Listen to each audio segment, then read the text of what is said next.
Welcome to The Get Together. It's a show about the nuts and bolts of community building. I'm your host, Bailey Richardson, a community researcher at People & Company. I'm Kevin Huynh. I also research and strategize with communities at People & Company as well. And on this episode, we also got joined by our third partner, Kai. You'll hear his voice. Kai Elmer Soto. Each episode, we interview people who have built communities about just how they did it. How did they get the first people to show up? How did they grow to thousands more members? Today, we're talking to Nobu Adilman. Sorry, I got too far ahead with your name, Nobu. A noble Nobu. Noble Nobu. With his partner, David Goldman, he is the secret sauce behind Toronto's Choir. If you haven't heard about Choir, it's a very simple event as a format. You just show up to a venue, pay $5 for a lyric sheet, rehearse a harmony, and then you get to perform it together with hundreds, sometimes thousands of other people. So we'll ask Nobu about how Choir went from something he and just like about 20 friends did in a real estate office in Toronto to really a phenomenon is what it has become. Just after Prince passed away a few years ago, Nobu and David invited around 2,000 people to come out and sing When Doves Cry together in Toronto's iconic Massey Hall. And just a few months after that, Rufus Wainwright shared the stage with David and Nobu and led this huge choir of people in a rendition of his beautiful song, Hallelujah. Maybe there's a God above, and all I ever learned from love was how to shoot at someone who outdrew ya. Over 7.5 million people have watched that performance since on YouTube, and that's how I first heard about them. So, Kai, calling in from Singapore, tell us what you thought about our call with Nobu. What stood out to you about Choir? What are you thinking about now that we just spoke with him? It's just this consistency and persistence. He's been doing it every Tuesday for a very long time, and he still takes a tremendous joy out of it. He just keeps showing up and keeps showing up for others, and others keep showing up for him. And it's this beautiful little cycle of energy. And there are a lot of sexiness to Choir now, you know, with the people that have joined them.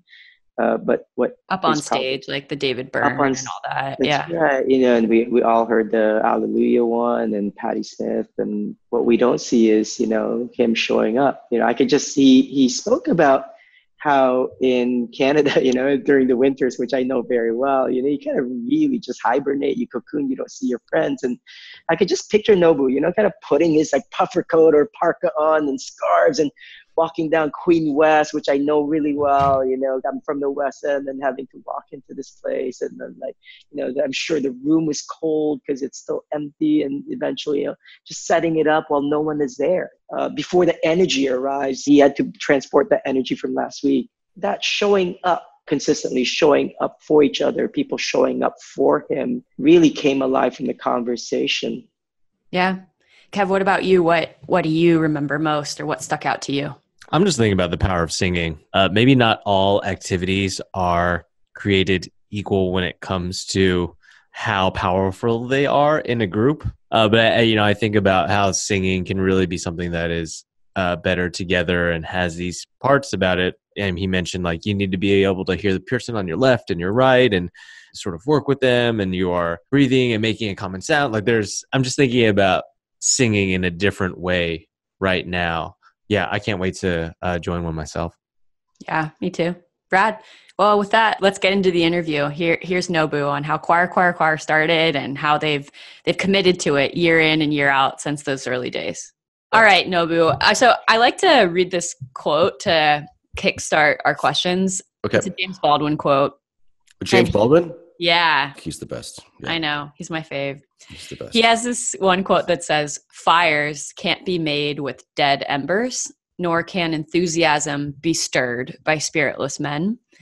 Across the board, we see people who have started communities really give a shit about the thing that they're offering other people. And I want to ask you, you're an entertainer. So many entertainers perform at people, very few engage others in the process. Why are you so stoked? Why are you so excited by the idea of singing with others? Where does that come from? I would say that it's not just about singing with others, it's just about being around other people. I think that there's got to be a better word for it or words for it, but my guiding principle in my life has been about making work with people and collaboration. And I think that growing up, appreciating the arts, being exposed to it on a wide level. My father was an entertainment journalist in Toronto, but also for Variety. So he was super tapped in, and arts was made a priority. So I didn't have any of this like identity or a crisis or conflict with my parents about choosing to be in the arts, because it would be a complete contradiction if they were to say, no, you can't have a life in the arts, after basically telling me and informing me and showing me that it's the most important thing on the planet. So that's how I grew up, watching musicals, watching plays, going to film premieres. And like, I was a plus one, you know, my brother and I and my mother, we were plus ones to this guy who had a golden ticket to everything, music festivals, everything. So I grew up around artists and appreciating them and putting them on some level a pedestal, and like feeling that what they were doing was important as government or, you know, whatever else people do to make the world turn and operate and function well. And thinkers as well, like the idea that if you are a thinker, then you're doing something good, even if it's urban affairs, like whatever the hell it is, it's like it contributes to better society. So that was like my starting point when I look back on it. And then if I just sort of cherry pick moments in my life, Halifax, Nova Scotia in the 90s was where I went to university, and I stayed there afterwards and ended up working in television. But specifically Halifax versus Toronto. Toronto's a city that provides everything for you as entertainment. You don't necessarily have to do anything to be able to enjoy culture. In Halifax, it is a thriving creative community, like so many smaller places. You know, it's not tiny, but it's like 330,000 people. It's harder to exist as an artist on a business level, and it's harder to run venues. Everything's harder. We were in our early 20s, my friends and I, and if we wanted to have a venue, we had to create it. And then once we created a venue, like turning a jam space into a venue where we would throw parties, then we had to start a band to entertain, to play in the venue. And then we would roll a keg across the street from the brewery across the street that was just starting up. And it wasn't just that place where our jam space became like a hub, a social hub. Well, it was where all of our friends showed up, which were filmmakers and artists and other musicians and people just coming up. When you have to build the infrastructure, you have to rely on so many other people's energies and creativity and vision. Thankfully, we were all so aligned in just creating things, and literally people making their first feature films. And I learned how to do continuity just because somebody needed a continuity person, right? So it's not just related to singing. It's just really about community building, and it's about lifting each other up. What's so great is that you don't even realize that you're doing it. You just have more time when you're younger. It started because we were going to have an Easter dinner. Not that any of us were particularly religious, but you kind of fall on these markers, these dates in the calendar, and it's an opportunity to get friends together and have dinner. But instead of just having dinner, we decided to make a video called Easter, which was all about, like, just to try to explore. I'm sensing a theme. Well, it's a repetition. Like Jacob Tutu. It was like an in-camera edited film that we were improvising, making up along the way. We knew at the end would be the Easter dinner, but then like we just involved all of our friends. And then it became a series. We made Canada. We made, like, just to celebrate Canada Day. Like, whenever, like, we turned every possible social interaction into an event.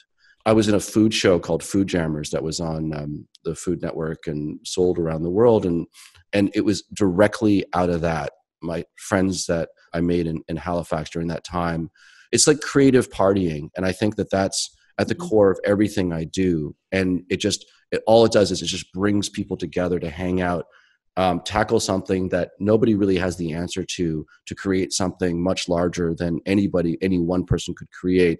And that was Food Jammers. That was the early years of community music art building in Halifax. And that is the through line of my life, being a professional amateur, leading to choir, which is Yeah, take me to that first choir. I read that it was at a wedding, the very first one, like the original origins. Is that true? And if so, can you tell me where the first lies, one? all lies. The internet fake news about you, Nobu. Watch out. It was, I'd moved back from Halifax to Toronto, my hometown. I felt lonely without my community. I got into my head that I recorded a solo album, Mr. Nobu and his Choir of 1,000 Voices. So I had this image in my mind of a choir. That's when it first, for me anyway, that's when it first sort of started, this idea of starting a choir. My friend Amanda and I were going back and forth about starting a choir. And then... what about the choir did you like so much, the idea? It was essentially not to feel so alone as a solo musician, to have people around me. And at one point I had 6 singers that represented 1,000 people. Word got around to friends that Amanda and I were like talking about a choir. And then our friend Sarah was throwing a surprise birthday party for her boyfriend, Matt, at the time. And then so she asked Amanda if we could put together a choir. Amanda asked David to play guitar because he was the manager at a brunch spot down the street. We all knew him. We didn't know him that well. We never hung out outside of the restaurant.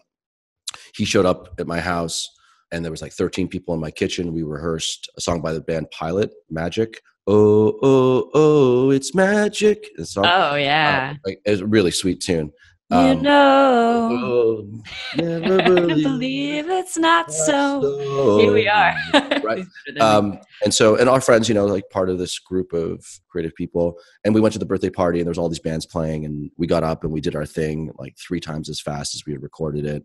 And then that was it. And that was done and it was over. A lot of musicians in the room, a lot of friends, and everyone's like, that was so much fun. And then, of course, we just didn't do anything afterwards. It was just like life is busy and whatever. But then whenever I would go into David's, where he was managing the brunch spot, he would be like, when are we doing that choir thing again?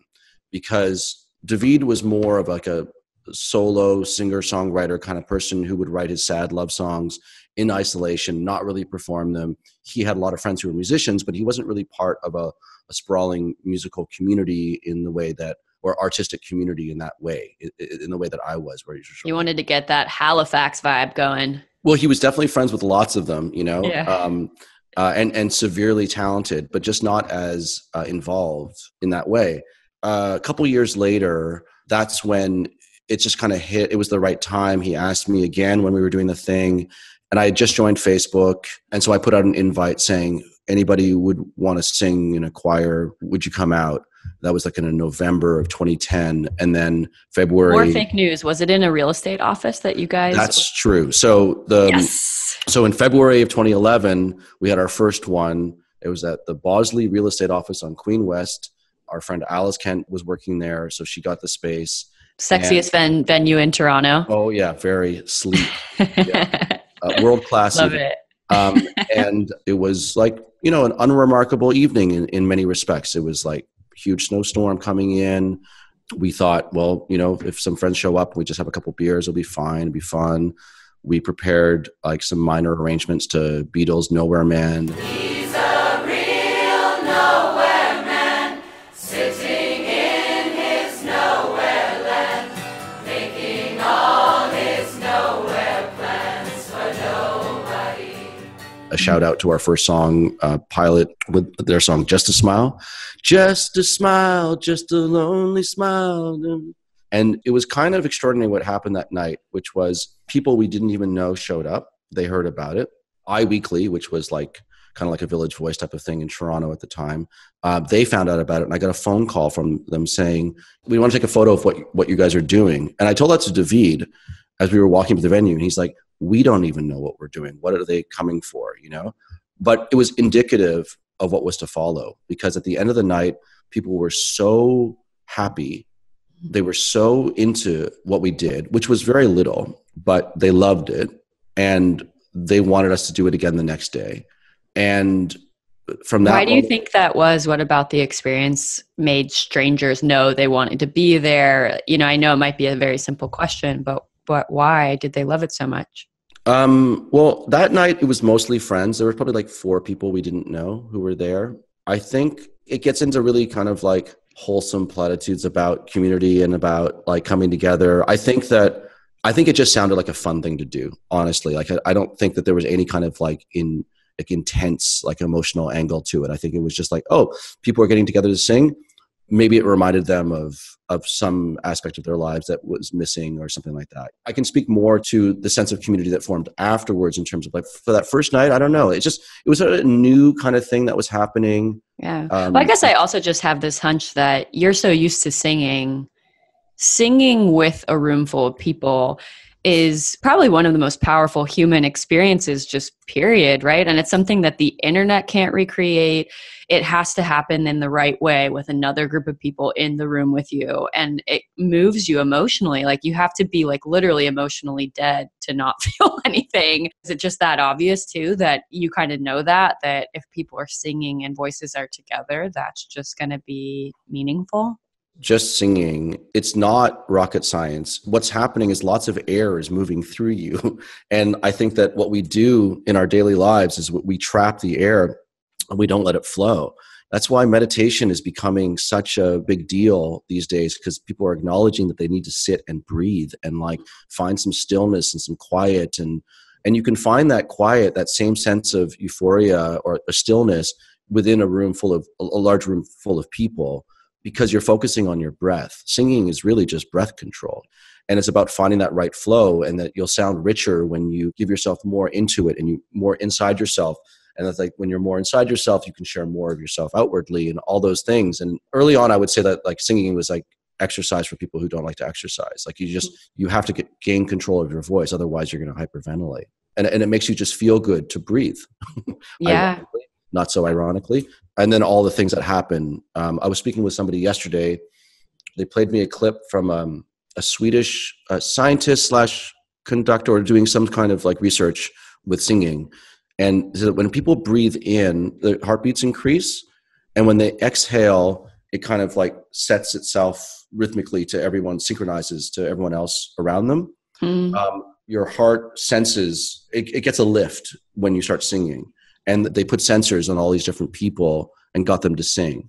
And more than any other thing that they got them to do, that lifted their spirit or literally their hearts, and then synchronized everybody together. And that's something you know is happening on some level when you're with a large group singing. The thing about singing is that it happens naturally, just like dancing happens naturally, where you just start dancing with people and you feel a certain rhythm at different points. It kind of locks in step. The whole room's in dancing to the same, literally the same beat, of course, unless you're a complete freak and you're listening to something else. It's like you lock into it and it feels really, really good. And it's great when you can have those moments without having to explain anything to anybody. Because like the over-intellectualization of like feelings is the death of that feeling. And so it's nice when everyone feels it, but you don't have to say it, but you kind of like looking at people going, what the hell just happened? Oh yeah, we were totally in sync. That was awesome, Absolutely. And then that energy carries through with you. It can last, like a workout can last. It works itself through your body, or a massage or that kind of thing. It stays with you. I think you can remap your brain to feel more positive when you have more experiences like that. And we've seen that happen to a lot of people who come out to our choir. Yeah. Yeah. So tell me, one of the things that strikes me about choir is the commitment that you guys both show to it. It could have just been, a one-off. You guys could have done it at this surprise birthday party, but you did it one more time. It could have just been in this real estate office, but you kept doing it. And that devotion from you has given a big group of people something consistently to come to every single week in Toronto. And like you said, give their brains this space to practice this feeling, to be around other people in a positive way. When did you realize, okay, we need to commit to this? And how did you realize that? How did that come into being for you guys? There was zero strategy here, like zero, not even like less than zero. And I think that is probably the reason why it succeeded on some level. A lot of people contact us and say, what's your business plan? Tell me how you do this and do that. I'm like, not interested. Do it yourself. Have fun, create it yourself, and then it'll be honest to yourself, right? And sometimes people get angry about that. But I think that we responded just to reaction. People were so excited after the first night. We ended up doing it every Tuesday for the next year. How did you clear your calendar? You're, like you said, you're on food shows, you are an entertainer, you're doing a million things. That's a big thing to just say, I'm going to be here every Tuesday night. Well, it's at the time we didn't realize that was going to happen. And someone looking back on it, it became that. But there was a momentum from the very first night. there was enthusiasm. And when you get that kind of positive feedback, it feels so good. And we weren't thinking about the future. We weren't thinking about that it would become our lives. And it was just like a new thing that felt good. And winters in Canada are sometimes you literally don't see your friends for 4 to 5 months because people are just off in their own corners. So it was an opportunity to see really good friends, you know, like even though there's no auditions and anyone could show up. And so more people started showing up and we started moving venues and whatnot. I think that for David, a light was going off that this was a way he could share music. It could be his way back into music. For me, I just love parties and I just love hosting, and I love, despite feeling a little bit nervous to step out, you know, in front of my friends, to be a conductor when I'd never been in a choir before. I'd never done anything like this before in any real way. I was completely delusional about what was possible. I had no idea what to do. Like if you watch the early videos, my hands are like, I'm like a boneless chicken. Like I have no idea what to with my hands, you know, it's like ridiculous. I will watch the early videos now that I've been promised that.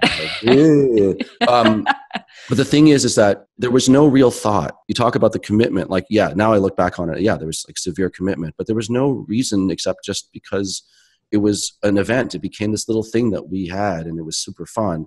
And I was working at the time, I think I was working, producing on a TV show, and I worked 12-hour days and then just zip up to the venues that we were working at and just do it, you know? And did you find it re-energizing for you? I had a friend who does something similar, not in with music here, for the last 5 years, every Sunday. Her Sunday is this thing. And I asked her, you know, how does she keep doing it? And she was like, it always gives me energy. Yeah, you know? It doesn't matter how tired we are when we get on stage. If you like to perform, and we have such an incredible venue to perform with people who are so supportive and amazing and appreciate us so much, and we appreciate them back just as fiercely. It's a positive loop that just keeps on giving, and it's total euphoria. Like being on stage for David and I is like, we couldn't be happier when it's going well, and it's usually going well. And if it's not going well, then that's a bit of a challenge. But in general, it gives us so much energy. Yeah. You know, tell me about a time when it is not going well. Can you tell us about one of them? When you're going through personal things and you have to be on stage, that sucks. When you want to kind of hide out from the world and you're forced on stage, like that's just the worst. Everything else is like, you know, early days, we had to deal with hecklers, you know, if we were like doing touring, that kind of thing. Yeah, and I thought that only happened in the US. Come on, Canada. When I'm talking about hecklers, it's just like people who are so excited that they just had too much to drink and they're just like, I see. You know, and they're really happy to be there. They're just showing it in a weird way. But we've learned how to deal with them. Like this summer, we had a show just outside of Toronto. It's a resort in Ontario. And there was this guy, kind of a bit of a hoser, kind of like classic middle-aged guy, like, you know, would never go to a choir event, must have been dragged by his partner. Who the hell knows why he was there? But he was tanked. Like he was just tanked, just completely beard up. And he was just yelling. And I was like, all right, you need a venue. All right, you need to be heard. I was like, get up on stage. I got him on stage. And I'm like, what? Like, do you need a hug, man? Like, what's up with you? Do you need a hug? So like, I just pulled him close to me and I hugged him. No way. And then David started playing guitar. I started dancing with him. And then I put my hand on his bald head. And then like, I just started dancing with him, right? And then he like collapsed in my arms. Like, oh my God. The weight of him in my arms. The crowd's laughing because like two men are dancing on stage with this Asian guy with this older white dude. And it becomes this touching moment. And then he like whispers in my ear. He's like, sing to me. No way. We just like turned a potentially caustic situation that was going to gum up our night and ruin it really for other people and made it part of the show. And so like experiences like that just show you that there's always many different ways to deal with a situation. Sure, we could have just been like, you shut up, you get the hell out of here. You know, it's like whatever, but it would have put a damper on the evening, right? So it's kind of fun to deal with situations. Other times it can be hard, but I don't think it is anywhere close to ruining a night. It's just when sections can't get apart, you know? Yeah. But that's part of it, you know? And like you work on it. And David has become so adept at creating harmonies that are easy to get and fun. Whereas in the early days, we were struggling through arrangements. Walk us through what you guys need to do to set one of these up. And then when you arrive and all of that, how do you get people on the same page? There's no real equation for it. Like, it's a lot of distraction, I would say. You have a goal, right? But then it's like dealing with children. You tell them what's going to happen, but then you distract them constantly on the way to get there. So they're not thinking too much about one thing. You're just constantly, they can't get too fixated on something, in a negative way. Improv and spontaneity is just at the core of what we do, because we know where we're headed, but coming to choir is like, don't worry about anything. Like, you got your lyric sheet. We're going to teach you your parts. Like, just don't worry about it. Well, just have a good time. And as long as you listen, you'll be fine. Is David mostly in charge of how do you guys decide on songs? You make a lyric sheet, you give it out, and then there's kind of a practice with different parts of the choir, and then you guys sing, right? Yeah. So a few days before an event, we announce the song. We keep it loose so that we can react to what's happening around us. After the Kavanaugh hearings, we could just feel that it was really sensitive, and a lot of people were feeling really emotional about it, even in Canada. And so we decided we were going to sing Roar by Katy Perry. I got the eye of the tiger, a fighter, dancing through the fire, 'cause I am a champion, and you're gonna hear me roar. A potentially throwaway pop song, but it's a power anthem, and we donated the door that night to an organization here called the Barbara Schliffer Commemorative Clinic, which serves to help women who are fleeing abusive situations with support from a law perspective and also housing. We want to be able to react to what's happening in front of us as immediately as possible. So that sets us apart from other choirs. But essentially, you show up to a venue, you get a lyric sheet. There's no sheet music. We don't pedal in official music speak at all. It's lows, mids, and highs. You're in one of those sections. You can start in one, end in another. I joke, like, you're not signing a mortgage. You're just singing a friggin' song. And then you get the lyric sheet, and then we split you up into parts, and then we teach the parts and put them together. And that's the literal arc of the night. But so much other stuff happens, which is you could be at the back of the room, never come before, by yourself. Next thing you know, you're on stage singing a song because we're interviewing you and doing something, because you've caught our eye or something like that. It's about being completely open. We never script what we're going to say unless it's a very special event and we've got, certain things we definitely want to hit. But it's like a free forum that we guide people through. Yeah. And we encourage people to be vocal. We encourage people to yell at us. We shame people because it makes them better. We highlight the mistakes. We celebrate the mistakes. We make fun of people. They make fun of us. It's a normal hang. I heard this great quote recently, which is, your best friends are those who make fun of you to your face and speak lovingly to you when you're not in earshot. That really affected me because I was like, yes, there needs to be more honesty in general. When did you start filming these things? Because that's how I heard about it as a stranger in another city, is seeing this Rufus Wainwright sing along. It just absolutely blew my mind. When did that come into the equation?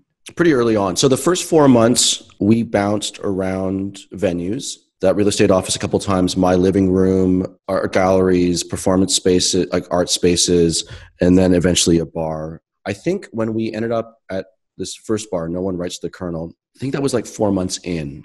I think that's when we started doing the videos. And they used to be just one camera shot from behind. They weren't edited at all, really, just tops and tails. We did a fundraiser. The tsunami in Japan happened, and we did a fundraiser. There were some videos that came out of that.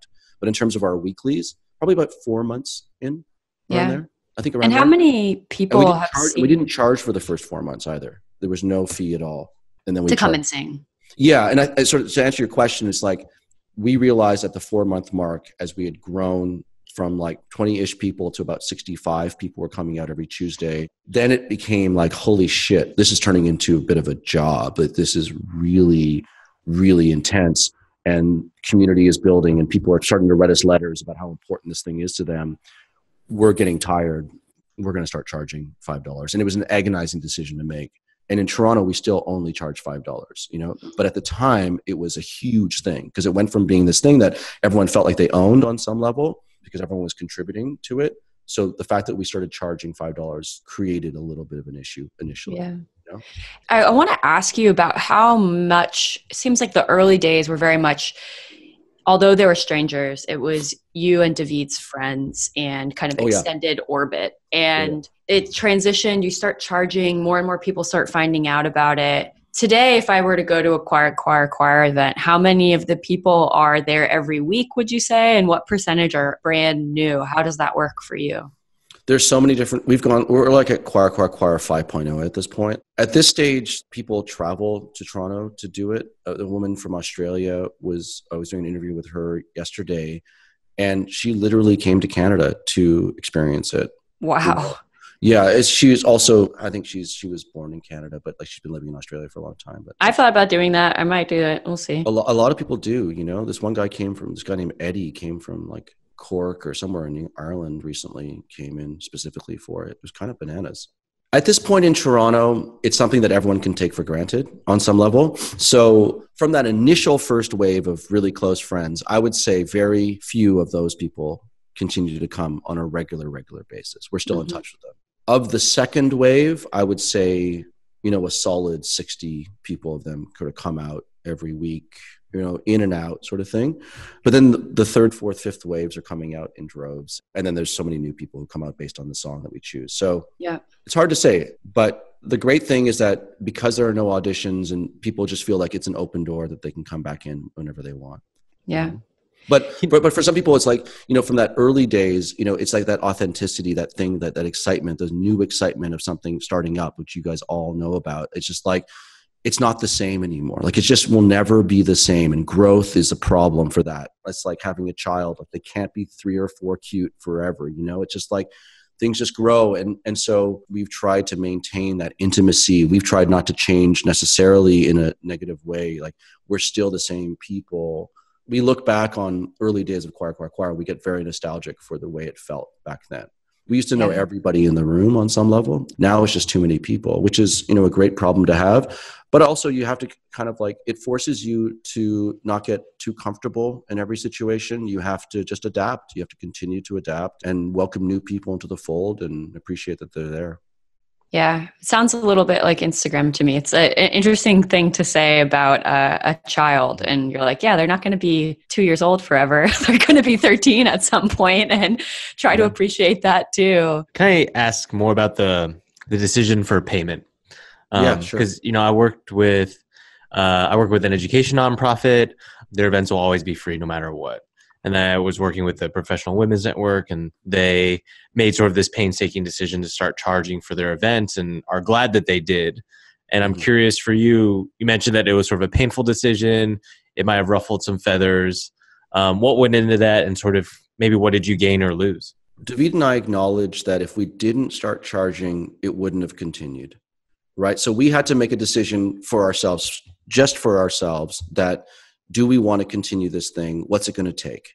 And I think that we realized that we were putting in like an extraordinary amount of time and effort into it. So we made that decision.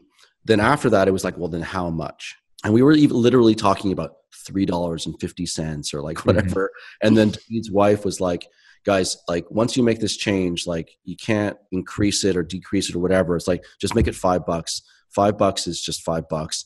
And up until that point in my life, and actually through to today, I will only make a bet with somebody if it's for $5. At $5 is a good number. You know, it's like, if you're going to offer me $10 to eat something disgusting, no, thank you. It's got to be $5, right?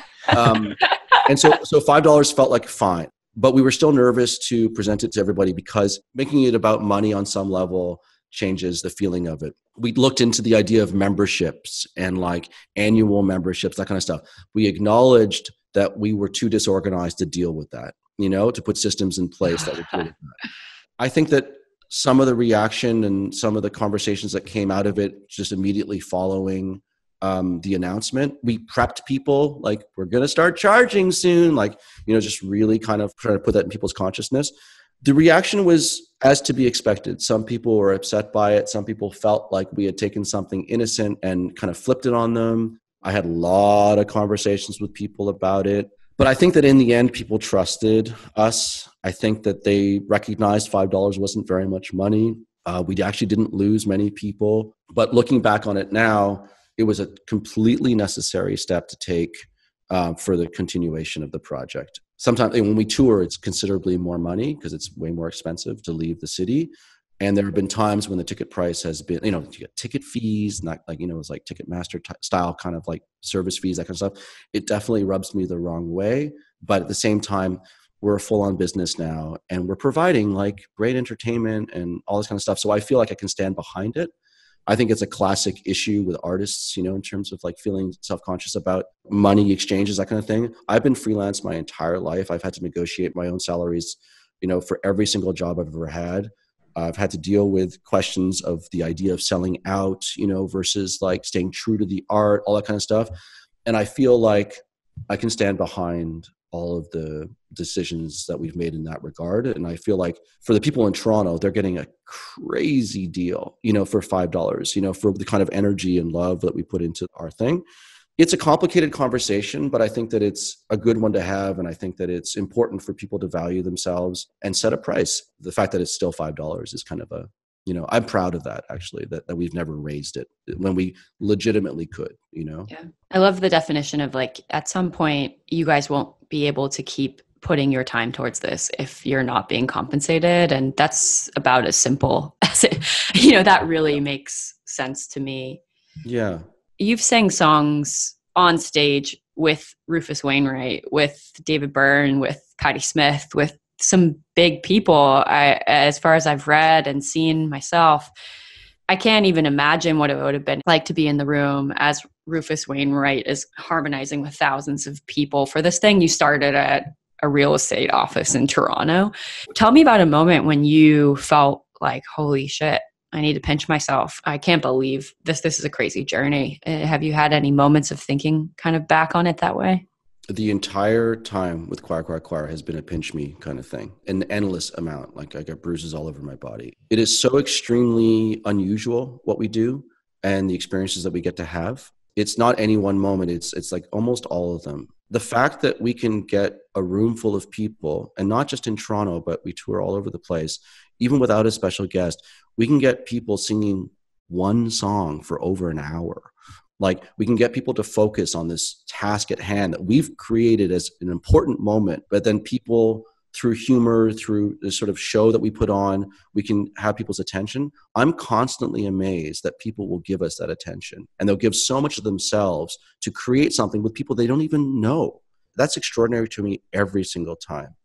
Being able to meet someone like David Byrne, somebody who I admire, who didn't disappoint as a person in real life, who, like, by meeting him, I feel like I've deepened my idea of what he represents and what he as an artist and like as a life to live, like as an example, like his books that he's written and the depth of his thinking, the amount of time that he gave us, how he showed up to sound check and just eating a sandwich and saying, hi, my name's David. And like doing a sound check in the lobby of the public theater while other people are walking around. And I'm like, really? You're okay to do this? And then he wrote a postscript of the time that he had with us. And it is literally so accurate in terms of, like, he observed with such intent what we did. He was in the room when we were teaching the parts. He was singing different parts, even though he was going to sing the lead.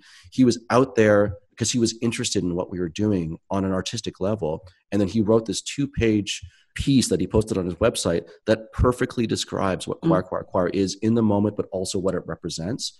That to me is wow. Like, I still can't believe it, Yeah. You're like one of your idols spent hours, days, yes. Not just, he didn't just come, he spent hours thinking about writing basically an essay about something that you started off the cuff. Exactly. And like, that means more to me than like, it is so gratifying to have had that happen, let alone standing next to him while he goes into his deep Byrne voice when he like hits those notes, Yeah. Like, and then I edited the video and just like, like every time it happened, like freaking out. What's so beautiful about that is that it's not like out of some sort of celebrity worship. It's because like the words that he wrote touched me because he had been thinking about it. The sound, he paid attention. He paid attention, and the sound of his voice was so rich. And like, that's why I love what he does and what he's done. And, reading his books before and after, like thinking like, this is a narrative. This is like an ongoing narrative that I get to be part of it. David and I get to be part of this sort of thing. And it's like a thrill, Yeah.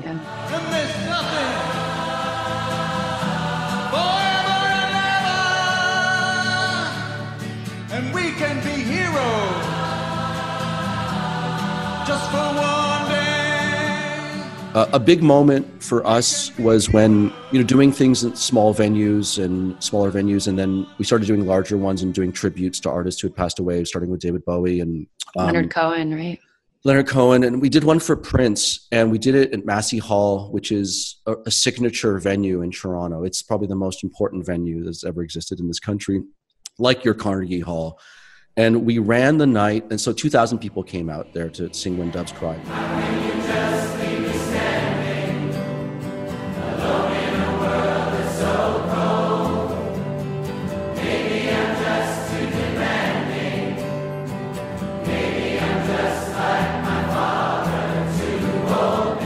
And we ran the night the way we would run it at a tiny little dive bar. And we were able to maintain the intimacy with that many people. And the show was over 2 hours long. Mm-hmm. And it was a complicated harmony. And I'm in the venue that basically was the venue of my dreams as a kid growing up in the city. I'm like, if this isn't success, I don't know what is. Like, I'm getting to do what I want with people I love, honoring a musician who I admired, and getting to feel all of these things. Like, it's not normal. It's a beautiful thing. And given, like, after Bataclan happened in Paris, and then, all the horrible things that have been happening, this idea of large groups of people together, coming together to create something really positive, took on even more meaning. I remember being at a basketball game after Bataclan and being, like, worried, like, what would happen in this situation if something horrible was to happen? I start to now feel like we're going to America. We were just in Texas. I'm walking to a restaurant. I'm just like, well, this looks like a calm scene. Beautiful people are walking around enjoying themselves. What happens if, And we were in Thousand Oaks this summer, and then the news came out just the other day of that. I know that everything's political, and always has been and always will be, but it feels like a political act now just to get people together, large groups of people together, to express joy and spread love. And it seems cliche on some level, but I feel it all the time. And as things get more intense, I feel like every moment like that is an opportunity to show people across all political stripes or sides or whatever thinking people have, that this idea of human interaction is critical, that opportunities like a choir session or anything that brings people together is an opportunity to meet people you wouldn't normally meet. And it doesn't have to be some kind of like echo chamber. The great thing about singing with other people is that you have to be able to hear the person to your left and to your right. Otherwise, you're singing too loudly. It's like the building blocks for having a normal conversation with somebody. Maybe it's naive, but I really believe that if people just talk to each other, even if you think somebody's racist or sexist or has just the worst opinions about everything, if you just talk to people, then you're somewhere, Yeah. And I know it is naive on some level, but my naivete has gotten me this far, and I'm going to hold on to that because the other options are less inspiring to me. So we've had a lot of like amazing brushes and opportunities with people who are quote unquote important, but every single time we go out there, we're looking to make that connection with people and make people feel like they came to the right place and that they can carry that forward. And we're not going to impress everybody, but a critical number of people have shown us or told us that what we're doing is important to them, and that keeps us going. I feel like that needs to be the introduction to our book, that we've been struggling with that way you just spoke. And Nobu, thank you for giving us your time. It's been so rad to interview. Let's do this every week. Seriously. Yep. I just tell me more stories about David Byrne. I'll be here. Damn, that was a good interview. Thank you, Nobu. I've been watching all the YouTube videos, getting teary-eyed over here. I'm going to binge choir videos. Yeah. After we finished that interview, we all just started chatting each other about when can we find a time to fly to Toronto to do this thing. So if you guys loved how that sounds, or if you're a Torontonian and you want to get involved, you can learn more about Choir at choir.com. No spaces, no exclamation marks in that URL, just choir 3times.com. And really, if you haven't seen the recordings of what Nobu and David are up to, you have to check them out. They will move you in the best way possible. You can check it out at YouTube. If you just search choir, they'll come up, or you can put their URL in youtube.com/user/choirx3. Anyway, check it out. You won't regret it. I actually think it's a /. Those are forward. fun. Let's do this one more. Nerd in the room. No, it's perfect. It's perfect. So if you want to find more, all right, we do one cut only. if you want to find more about us, Bailey, Kevin, Kai, People and Company, our website is people-and.com. I don't know the difference between a dash and a hyphen. Please, listeners, tell us. Or say hi. Send us an email, hi@people-and.com. Cool. Thanks, y'all. See you next time.